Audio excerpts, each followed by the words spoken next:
Relationship betrayal isn't just a breach of trust.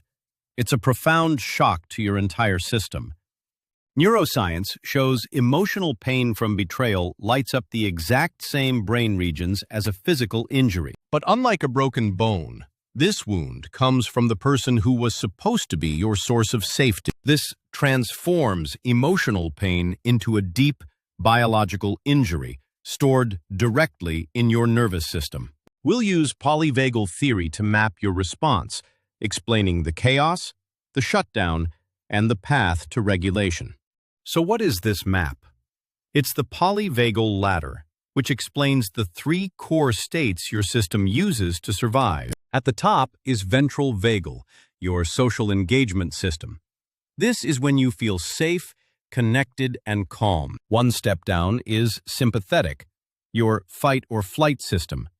This floods you with energy to confront a threat or escape it. At the bottom is dorsal vagal, your immobilization system. When escape isn't possible, the body freezes, numbs, and conserves energy. Your nervous system is designed to move up and down this ladder fluidly. But betrayal trauma breaks this entire system. The first thing betrayal shatters is your neuroception, your body's unconscious safety detector. This is why everything starts to feel unsafe. Your partner's smile, their touch, once signals of safety, now register as potential threats. So why does this feel so uniquely chaotic? Because your system gets two conflicting signals at once. This is my safe person, and this person is a threat. It's like pressing gas and brake. This conflict sends your amygdala, your brain's fear center, into overdrive. It forces your logical prefrontal cortex to go offline. This is why you can't just think your way out of it. Your ability to reason is neurologically impaired while your threat response is on high alert. This internal chaos isn't just a feeling, it produces real, observable behaviors. Let's look at how these states actually manifest. In a sympathetic state, you might find yourself obsessively checking, constantly questioning, or feeling rage. Your body is trying to fight the threat. When that energy is exhausted, you plummet into a dorsal state. This is the numbness, the brain fog, and the heavy, disconnected fatigue. Feelings of shame, which are incredibly common after betrayal, are a powerful trigger for this dorsal shutdown, activating that immobilization response. You don't just stay in one state.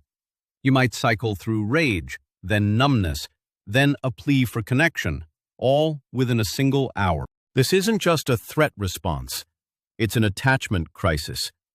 Your survival system, hardwired for connection, is panicking. The person you would instinctively turn to for comfort is now the source of the danger.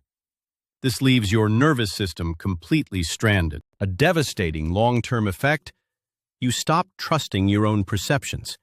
Your safety detector was deliberately lied to, making it hard to know what's real. Your nervous system adapts by becoming hypervigilant, a constant, exhausting scanning for threats that can make future relationships incredibly difficult. We said this is a biological injury and that your safety detector gets corrupted. This is why the body keeps the score and reacts long after the event. This constant state of dysregulation isn't free. It leads to chronic physical symptoms like digestive issues, muscle tension, and elevated cortisol. And because your logical brain goes offline during triggers, you can't simply talk yourself out of these bodily reactions, making the trauma feel persistent. So to be clear, the rage, the fog, the anxiety, the numbness, these are not character flaws. They are physiological responses to an incomprehensible threat.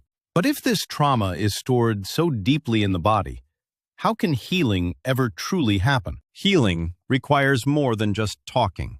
It needs bottom-up approaches like breathwork and somatic practices to complete survival responses in your body. It's not about fixing a broken system, but about teaching your nervous system that the threat is over.